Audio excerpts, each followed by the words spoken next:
Yeah, that's pretty much it. That's pretty much it. Is it Halloween? Okay, so Shen, Callista, Nidalee, bans coming in fast. The Nidalee ban once again. We saw it against Trick in Game 1. Now, Ambition also a Nidalee player to a certain degree, certainly not his priority. And does Rise escape the bans once again? Of course, Rise was on the losing side in the previous game. Soul himself had a tough time in lane and then was well dealt with in team fights. It's just, do you leave a ticking time bomb out on the field and then get surprised if it blows up in your face? You gotta defuse it fast, Papa Smithy. I mean, the easy way to defuse is right here, right now. Span it. Span it out. Don't let him play it. And what else is really in contention? Ezreal. That's Ezreal's true. up this game. And this is Sarsen, of course, noted mid-Ezreal player. Do you lock it in first pick? It feels like if you don't, Coco's going to take it. I think you do take it right now if you're CJ Entis, but they like that Rek'Sai or the Azir, and Azir does have that good laning phase against the Runeblade Ezreal too. So there is that potential to go forward. We could see the jungle Echo. That's what we've been hoping and praying for. Echo does a lot of interesting things, but with Kog'Maw's win rate only being enhanced today after a win last game, man, the priority of Kog'Maw's going up and up. But if you keep answering with Corki, it's going to keep winning. Yeah. That's about all you can say, right? Is that if you give Kog'Maw that winning laning phase, then there's not really a downside to picking the Kog'Maw unless you have some pretty nasty backline flank. And also, Kog'Maw's rise has kind of coincided with the decrease of Hecarim use, which actually would be a viable way to deal with it. But Hecarim's laning phase and the fact that he's so item dependent have made him much less attractive. They're just going to take the Maokai so they can have the Kog'Maw for free. I was going to think, with Cinderhulk top lane is falling out the meta, which top laner exists that is a realistic threat to Kog'Maw that's in the meta? It's the Maokai, and they actually just lock it in with it. Now, this does give up the APS. You're 2-0 on this champion. Hard to cherry pick winning win rates in terms of champion picks with SBENU. Of course, they haven't done a lot of winning. This is definitely one of them. Yeah, and most of SBENU's wins have been Sarsen hard carrying the team, which he can do on a champion with so much poke and damage like this Runeblade Ezreal. No one has had that answer. I want to see something interesting here. They're flashing some interesting champions. Of course, the Blitzcrank, just a shout out to Mad Life. But all right, Coco, play Vel'Koz into it. Be the ultimate BM pick. That's what I want. Do you flex the Echo? Echo? And they're flexing the Echo as well. So they grabbed the Braum. Now, here's what I don't like about SBENU's draft. If you want to take Ezreal in that round, you also take the Braum. I think you just give it up because taking the Braum denies the fact that CJ has an ability to play against you. Thinking about Corki? Please. Please no. For one, opting into a 2v2 against a Braum, not happy days for Corki. So easy to block that Phosphorus Bomb with the Unbreakable. And we just talked about the fact that their lane matchup, it's horrible. So, I don't know. I like it when teams take the Braum in conjunction with the Ezreal. Otherwise, you just give people too many tools to deal with it. We haven't even seen the mid lane yet, so... And we've seen also Anarchy try and flash that Yasuo to dissuade any kind of Ezreal mid usage. I'd be very excited to see the Olaf that we've been kind of hoping and praying for. I mean, Smite teleport Olaf was kind of a whisper in the wind a few patches ago, but never saw it, at least in Champions. And look at that last bit. They certainly did flex the Echo, as Twisted Fate from Coco is the answer. Well, I don't think Echo is really mid-viable on this patch. It did lose a lot of its actual assassin power with the nerfs. So you're playing it mostly for utility these days, and the fact that you still have damage even though you don't have to build AP with your passive.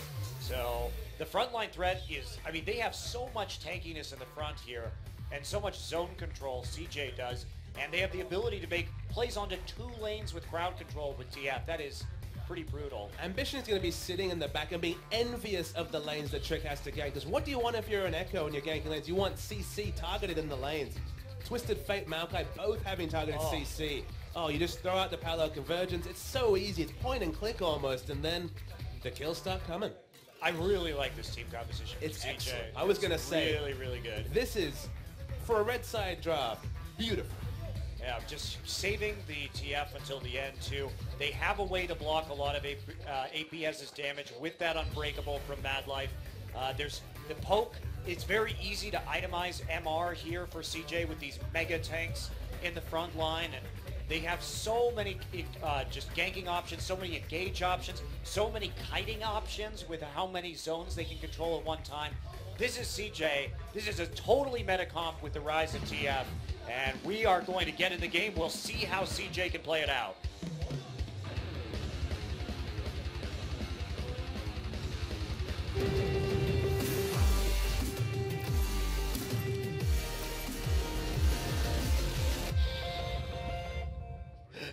Just licking my lips at the deliciousness of this team comp, Monte Cristo. Honestly, he's getting excited when he should be shutting up. Have you seen what CJ has put together on this red I know, side? it's beautiful. It is really, really good. So SBENU, they've got the Rune Glaive Ezreal. It's 5.12, only probably for today. We don't have 100% confirmation, but expecting 5.13 next week. Can Sassen do it again? Because man, I was going to say the odds are stacked against him. I saw the Twisted Fate, but I'm still going to say it. It's a hard game for Ezreal to win. Yes. Yes, it is. There would have to be a lot of mistakes here for Ezreal to actually get into a place of crazy power. Because TF, we talk about this Ezreal, he just doesn't have the wave clear. And this is going to open up Coco so hard to roaming around the map. I mean, Catch basically has to be a warding god here to actually try and suss out where and when this TF is going somewhere. Coco has the freedom to take the Ghost in this matchup too. Doesn't have to be worried about having to take Cleanse at all. This is an excellent situation for CJ Entus. Not to mention the last time Coco played this TF, he played it against Jin Air and he dominated that game. If he didn't have a just incredible game, they would have lost. So we know he can put up on the TF. And we knew that was a game where you needed kind of a faker level carry to make things work. As you mentioned, they were quite far in the hole that game. You look down their comp and their win conditions and just the strength of the lanes they've picked, he doesn't need that sort of a performance. If he just goes even, you know, shows up with a couple of stuns to amplify the CC already in lanes. Again, jungle's paradise for Trick though. This is maybe the real acid test for Trick when it comes to being a top level competitive jungler, because he's got wonderful games to game for. Yeah, he does, and he also has the luxury of not having to gank at all though. It's a pretty easy game to jungle if you're Trick, because you could just let Coco do all the heavy lifting and farm if you need to. You can even just cover for Coco's lane while he's TPing. There's not a lot here. If he doesn't want to make plays, he certainly doesn't have to. So we've got very excited, even during the break, about good old CJ's draft. What does SBENU have, and how do they at least put themselves within a position to at least make it competitive? It feels like, you know, with the Rumble, can they try and force something around Dragon? They have the Rune Glaive Ezreal, so they have 2 smites, but the wave control, as you mentioned, is going to be tough. It's going to be so hard. Well, Trick is actually starting on top side jungle and going down to bottom, so the Rumble will have some freedom to push up. They're going to go for an invade right now onto the blue buff. I'm not sure about this one. Little Convergence going to come down. Trick only level 2. Throws out the Time Winder. Uh-oh. Secret has to use Pulve, and he's going to headbutt Trick over to Catch. There's the exhaust. It's already out. Coco has the first right of response here. Space also coming in. Catch is down. And Secret actually picking up that kill. Doesn't look like it's done. That was just a terrible idea. And they're going to miss the Winter's Bite, but they got one more auto for the stun, and Coco will pick it up with a stacked deck. Wow. Not sure why you would invade that blue buff when you do not have control over the mid lane. Certainly they had control over the bottom side, but MetLife showed up awful quick, and Coco has that. He has CC in the early game, and Ezreal's got Jack Diddley. He's got a smite. That's pretty useful. Yeah, go ahead, smite some champions, you know. Yeah, the big issue there was that you could see it on the minimap. Nuclear was going to get to the trade much faster. Big issue, Ghost, Flash, Twisted Fate with CC. I mean, you need to communicate if you're the mid laner or whoever's making the shot call that there's no way that Ezreal, I mean, he still has his flash up, but there's no way he can impact in any way a skirmish compared to a level 3 Twisted Fate. Yeah, you can't do that. It's not in his kit. No, it's not in his kit. And also, summoner spells are so important in the early game before you have any items. That's such a determining factor between how a lot of these matchups go. And it looks like the first blue buff of the game is actually going to be handed to Sassen. So they really want all their eggs are in the Sassen basket now. With how that jungle has gone, And the fact that Coco has that kill, Sasa needs to have as much mana as possible just to push out and not lose a ton of CS to the turret. And just stay in lane now, probably till he finishes Rune Glaive. It's probably going to be a very big first purchase when he finally gets to it. I really love the fact that Brom's been coming back into the meta. This is a champion who got the buff on the Q, so of course his laning phase and the pressure is a lot higher, but he also fits the meta. He's excellent against poke champions. If you can just use that Unbreakable, if you get the AP Ezreal ultimate, my goodness, it's a one-team fight. Yeah, so much damage blocked. You're talking about negating about 800,000 damage late in the game, so could absolutely turn things around if that was going to AoE your team. But laning phase against Corki, wonderful. Team fight against AP Ezreal, wonderful. Brom used to be pigeonholed into counter engage, but he does so much this game, man. I should take a touch shot. Doesn't matter. Yeah, doesn't matter. Still is able just to hop to a minion to get out. Still end up on the worst side of that trade, but not that big of a deal right now. Still has biscuits to spare. Most nutritious biscuits in the league. They're the only ones though, so. That's true. We need more biscuits. So where do you fall on the biscuits and cookie argument? Cookies. All right. What I'm sort of American. cookies? I'm American. Okay, but what sort of cookies we talking? Oh man. I only really like homemade cookies. Okay, but what's in this homemade cookie? I'm pretty standard. I like oatmeal, chocolate chip, you know. Nothing too crazy. Don't like white chocolate. It's too sweet. Is that just a standard rule or white chocolate cookies? White chocolate in general. Fair enough. Too sweet. I'm more of a dark chocolate kind of guy, you know. You know, I kind of guessed that about you. Especially with sea salt. That's lovely. Bittersweet with sea salt. That's where it's at. Nothing too sweet. I don't have much of a sweet tooth. You do, though. You love candy. I do love candy. Kind of with you on the white chocolate, though. That was more of a kid passion. You know, the Milky Bar back in Australia, very tasty. White chocolate. But nowadays, yeah, the chocolate chip, I think, pretty stock standard myself. Not too crazy in terms of your... I mean, the M&Ms from Subway, maybe. You know, that's probably as far as I'll push it on the sweet tooth. I really like M&Ms, honestly. Well, at least now I know I don't have to share them with you. You know? That's a good thing. I know what cookies to buy. That's great. I'm glad if you can find good cookies in Korea. They're not really big here. Okay, well, Ketch just going to get out of the mid lane as Coco and Mad Life coordinate their pink ward clearage. Plus, you call them biscuits. I mean, come on. I call them Tim Tams, but that's a bit more specific, very Australian. Needed a shout out to Tim Tams. Wonderful biscuits. Get out of here with your British words. Do you say soda or pop? Soda. Pop is very Midwestern in America. These are the lessons I need to know. You know, I don't know much about America. Dole would say pop. He's from Do you think he'd Minnesota. really... I've never seen him order a pop. I think he's probably learned from being outside of the Midwest, but that's definitely super Midwestern to say that. I usually just say a Coke, and it kind of means Pepsi and Coke. Yeah. That means Coke has won the branding war, Papa Smithy. I'm okay with it. Okay. Do you just let Coke win? I'm mainstream. Coke, Nike, give it to me. I love it. Coco doing the standard Twisted Fate thing, just stepping out of lane, running the same skin that Messiah was famous for, so trying to see some big Twisted Fate plays. Hasn't needed to. I mean, his first play was actually pre-Destiny. How often do we say that? It wasn't even the first Destiny, but it was the first use of summoners that kind of won them the early game. Yeah, and now they have both of them back up, so the timing is right. The blue card's Ezreal, right in his face. You deserve that, Ezreal. You are broken right now. Get out of this game. Oh, don't worry. Riot's well on top of it.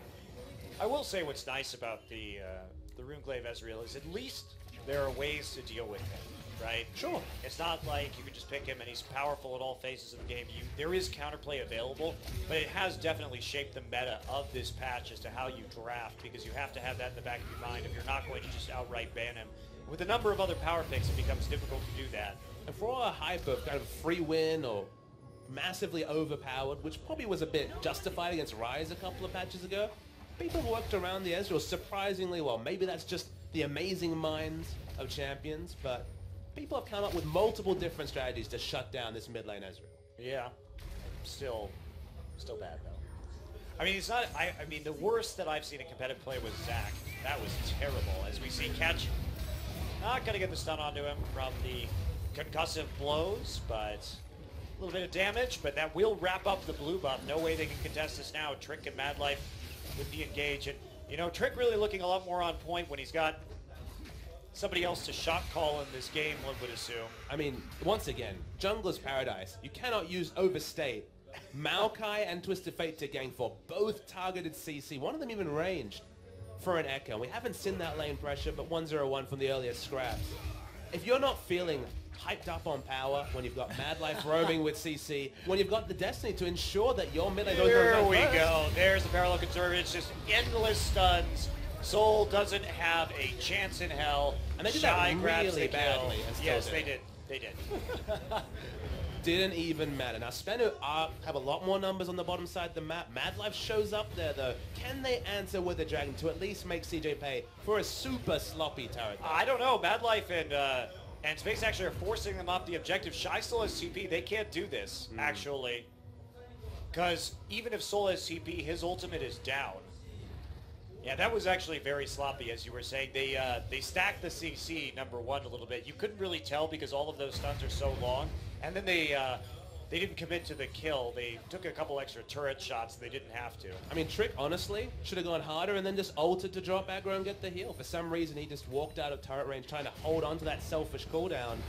And then, you know, Coco hit a red card, then walked away. Like, it was really, really poor turret dive and didn't even matter.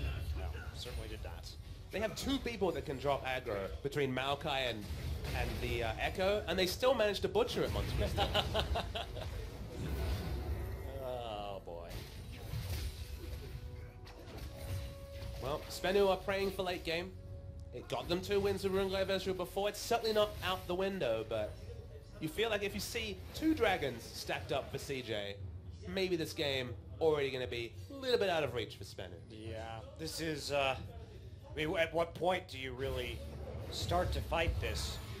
If you're SBENU and the dragons start getting out of control for CJ. Nice doubling down, getting a little bit wave clear there. Ooh. Nearly clipping space.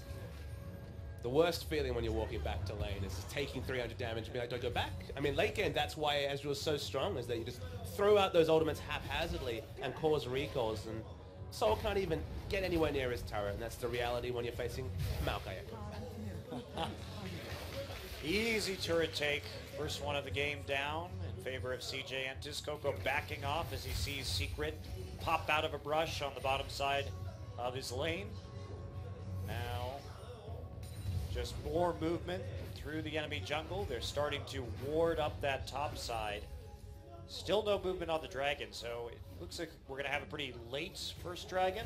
And I guess we can kind of turn around my point. You know, we're talking about 2 dragons down. Okay, how does SBENU get back in this game? If the second dragon's only being contested when we see another item or 2 on the Ezreal, you know, that's the one thing is when you start getting these neutrals going, that stops people from just infinitely scaling. It's why we don't see the Anivia stall comps anymore, is that Baron and Dragon are such big win conditions. I'm really thankful for that, Papa Smith. I mean, I'm so happy that every time someone picks Ziggs, they lose because Baron buff just ruins Ziggs' main, you know, he can't clear waves anymore. What can he do? Whoop. Oh. Yeah, take that. 200 damage. Pop that potion. He sure showed Coco. Coco just going to red card his way to some more wave clear. Has fallen behind when it comes to CS, but only ever so slightly. And we're just waiting here for someone to make that first dragon move. Mad Life getting a couple hits onto nuclear, but nothing else to actually pop that stun. I guess the safest thing CJ could do would be have Maokai push into the inner turret and then, you know, force inner turret damage, trade for teleporting over for Soul. But realistically, with all the lanes that they have and the Destiny backup, it's whenever they want it, CJ. Right, and pushing forward, not really going to be too helpful if they want to follow up another gank onto the Rumble. Like you said, realistically, the best thing they can do is push up to tier 2 and then just have Maokai walk over to Dragon and then force a TP. But even then, it's not that big of a play in the long run. Uh-oh. Uh-oh. Exhaust out on Assassin. There's a stun into a stun. Goodbye. Trick picks it up with the Time Winder, but very methodical You can't. I mean, the concussive blows right into a gold card is pretty brutal. But honestly, whenever I see a control mage like Victor, like Ezreal in those situations, I'm waiting for the cleanse. But when you got the smite, Monte Cristo, nothing you can do. And there's the actual gold card on to catch. Now, Shy is over here. Even though he's going to have to flash for it, they will just get some more targeted CC. Shy pops the Maelstrom, and that is a kill over to CJ Endis. They're now 5-0 on that count, so very nice play there. Much cleaner than their first dive. Very calculated play. Mad Life already deep in the enemy jungle was able just to box in Sasin and make sure they grabbed it. This turret's not going to last long, though. Lichbane already done for Coco, so it will fall. And breaking the outer turret against the Ezreal only really has the ultimate for instant wave clear. It's not looking good for SBENU as they're going to start losing control over everything. We're watching them lose their blue buff right under their noses. Without that blue buff, actually nice smited out. Nicely done. Was able to pick up the burst. Shy now, not really in trouble. He can't get out of this situation. Well, or can he? He doesn't have flash anymore, so he just kind of has to walk very slowly. But a missed Q and a missed harpoon will force the flash. He has to go on to Sasin, but there's no follow-up. So he's going to fall, hand the red buff to Sasin. What can they get for it? Nothing really. Coco out of mana. Amazing that the first dragon hasn't fallen. Nuclear, one stack of the Braum passive. Draws out a teleport though. No equalizer. Interesting. You can try and make a play right here with Secret. True Shot Barrage going to go wide left of Space and Mad Life. So they commit 4 people, or 3 people in an ultimate rather, to the bottom, but don't really come away with anything besides keeping their turret up for the moment. All SBENU have to be happy about is it's 16 minutes in. Very late first dragon going to be coming out this game. No dragon even started 16 minutes in. Well, speak of the dragon. Speak of the dragon. Are going to pick it up here. No contest. Everyone already back for SBENU, so clean dragon attempt. Sasa can try to actually pull off a True Shot Barrage, but not going to decide to do so. Anyways, that was safe to the point that they even knew the teleport was down from Sol. They even had teleport advantage. So rudimentary to pick up the dragon. 16 minutes means that 5th dragon's going to be very late. Speculative ult, but no blue buff steal. Yeah. Instead, Coco will take it. This composition is really interesting to me, Papa Smithy. We haven't really talked about this, but the meta is shifting. You and I were talking about this Twisted Fate earlier today. We're seeing it pop up more and more and more. He suffers when it comes to assassins, but when assassins are way down in the meta, TF inevitably makes his return because he has so much presence and utility. And that's what we're seeing right now. If you can safely pick the Twisted Fate, if you're not worried about a Fizz mid, and also, AP Fizz isn't as good as he used to be either. Still going to be solid against the TF because you can dodge the pick a card, but it's not as good as it once was. Even that classic laning matchup isn't as good because if you miss the fish, you used to have immense kill pressure. Don't have any more. 2 teleports coming through. One of them, the Destiny. Oh, and goodbye, Nuclear. No chance. CJ just playing this to a T. And when you have this much mobility, I mean, there's just so much you can do with this composition. With the Kog'Maw coming back against current AD laners, he has that dominant laning phase. You have so many options for crowd control with TF and Echo and Braum. You can block the poke composition. So, CJ, this is the composition we're going to be seeing more of in the future. We see Catch taking 2 auto attacks, not going to get stunned up. I think it's one of those classic League of Legends, meta changes. When you have next patch going to be more sustained mid laners in terms of sustained damage with the Rylai's and Leandra's getting strong. Twisted Fate, Kog'Maw are always going to rise when assassins are out of the meta. That's what we're seeing right in front of our eyes. Yeah. And likely, too, we're not going to see that many meta shifts before Worlds, really. I think this AP itemization, I don't have any inside info, but I think this AP itemization is probably the last really big change we're going to see because Riot is very adamant about not making these huge changes immediately before the World Championship. And if you remember, especially last year, we came in to Worlds on the same patch for the same patch was there for like 2 months. It was a really long time in the lead up and then during the month-long World Championship itself. And considering that is knocking on the door right now, we'll probably not see too many changes. I just love the fact that the Kog'Maw picks in particular make so much sense with the last, say, 4 or 5 patch cycles. So when the Assassin meta was in, no Kog'Maw. Enough said, we understand that. Cinderhawk top laners, another wonderful way of dealing with a Kog'Maw and his lack of escape. They're out of the meta. No Shyvanas, no Sejuani. No Sejuani. All these champions keep getting pushed out of the meta, and suddenly backline threat just gets less and less prevalent. That's why we see champions like Jace, champions like Ezreal, the poke meta we're talking about. Now we're going to see sustained damage mid laners. We're going to see the Rylai's, the Andrews mid laners. That's why people say, what about Graves? Maybe it's time for Burst to come from the AD carry role, because no one else is going to provide. There's no LeBlanc anymore. Literally the mid lane assassin meta is the occasional Zed and the occasional Fizz. Yeah, that's it. There's nothing left. Should be fun to see, though. We're also talking, what about the Vel'Koz? What about an excellently Andrews Rylai's user? Yeah. Brand? Can we dream about the mid lane Brand one time? Yeah. Certainly possibilities coming forward. And then do they need to buff LeBlanc to deal with these pesky control mages? Hey, I'm okay with it. I love watching LeBlanc. I don't know what everybody else's problem is. No LeBlanc, once just, it's gone. It's gone. It's never coming back. It's probably coming back.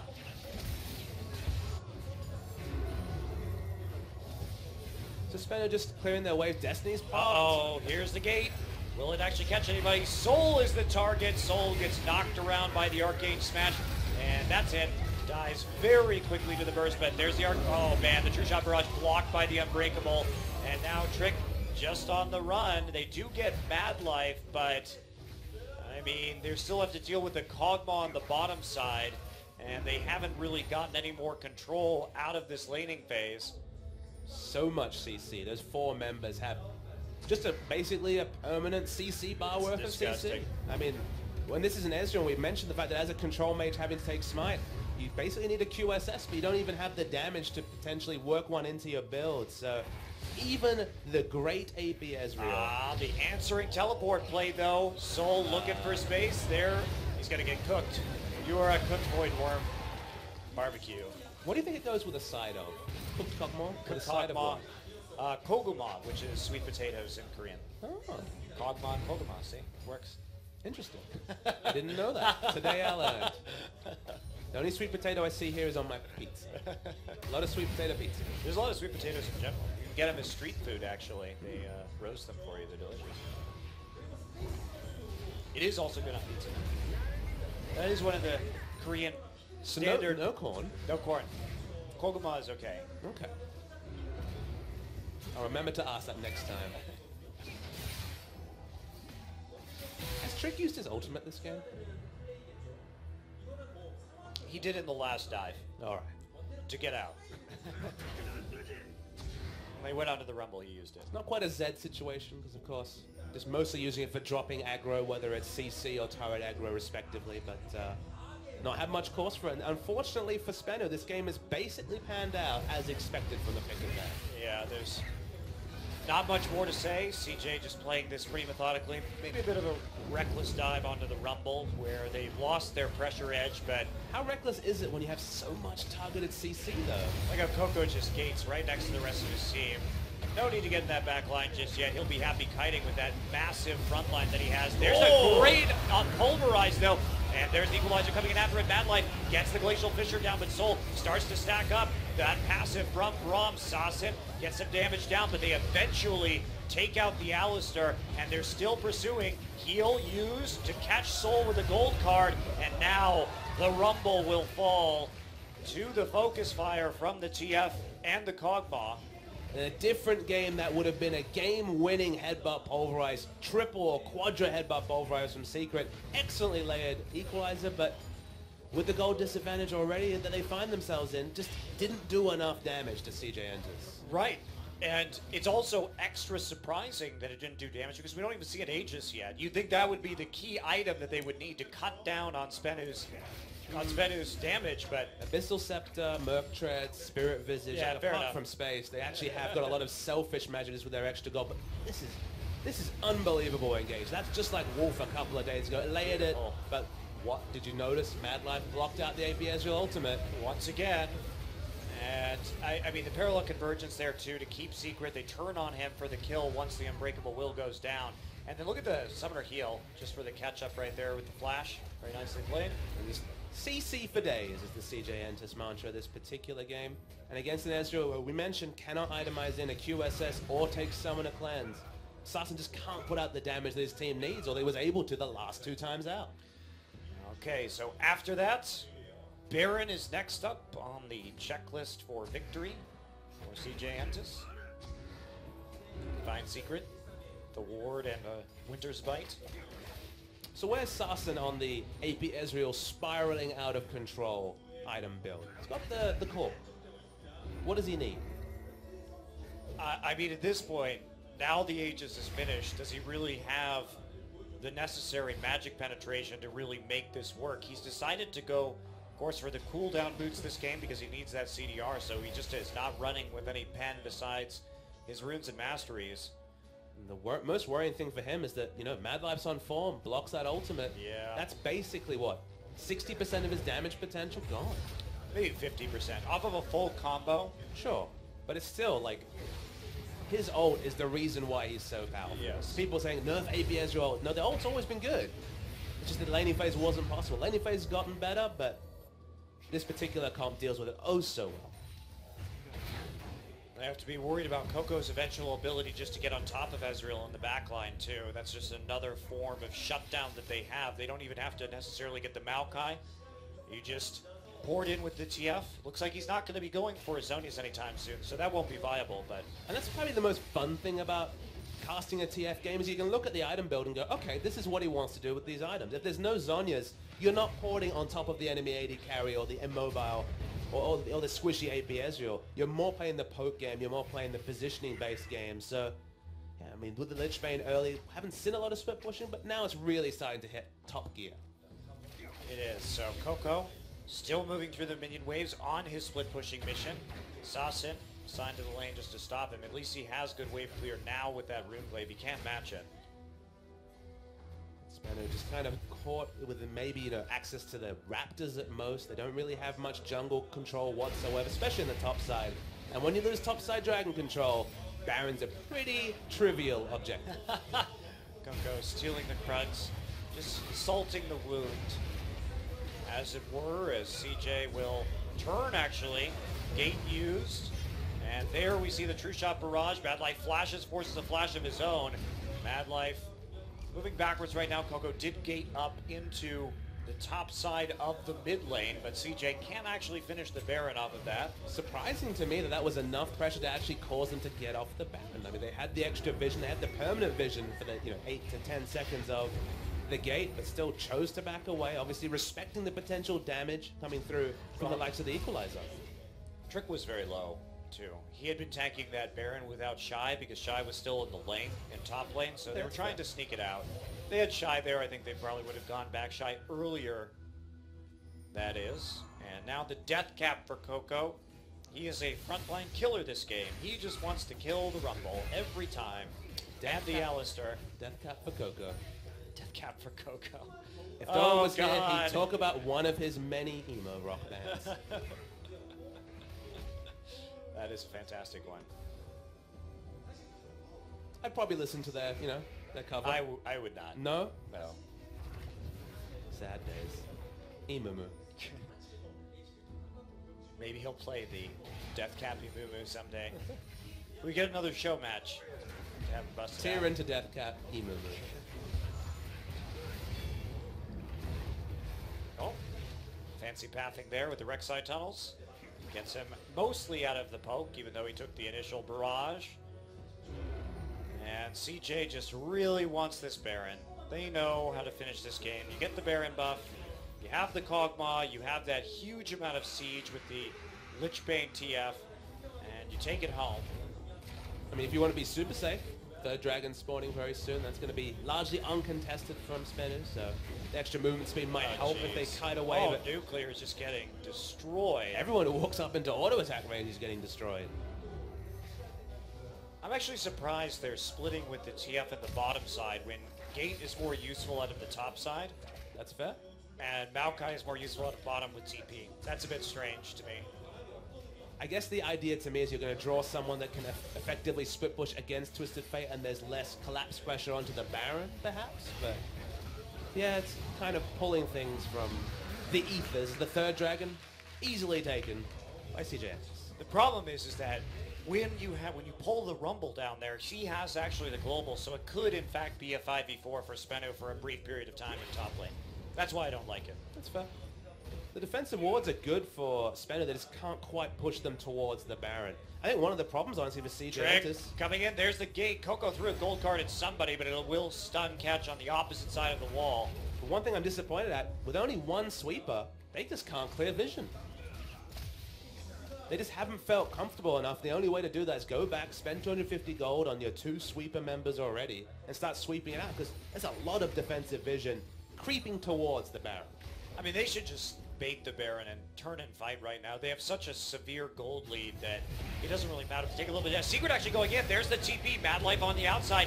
Catch already chunked out of this fight. They will try to use the equalizer. That's not going to be enough, but it will be with the True Shot Barrage. Not blocked by Mad Life this time, but there is a huge parallel convergence. And Shy is here now. Shy is in the choke, CCing the entire team. And so they get Mad Life, but they trade 2 and then 3 members for it. Soul, Nuclear, and Secret all falling. That'll be a Baron. And it was an even more calculated fight, Monte Cristo, because Sarsen had no mana. They've been spending so much time contesting that blue buff.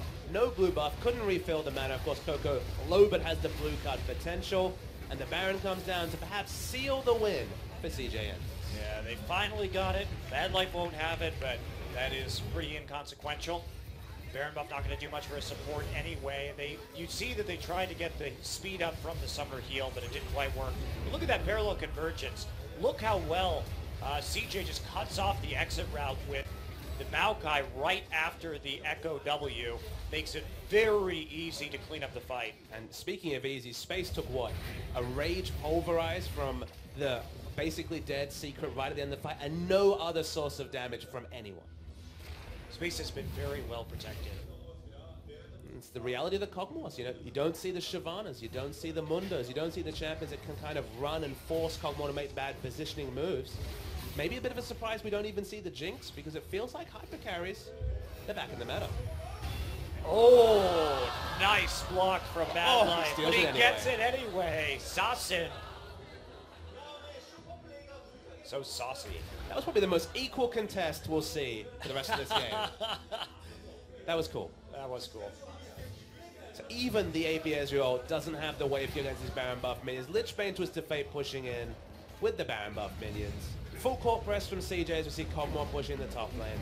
Yep, all the tier 2s falling in sequence right now. Soul gets ulted and just blown up. Echo ult to get out of that, but here comes the Coco from the flank. The Coco will just wreck Ezreal. What a huge amount of damage on that pick a card with the Lichbane. That was pick a card Lichbane stack deck into an instant one-shot.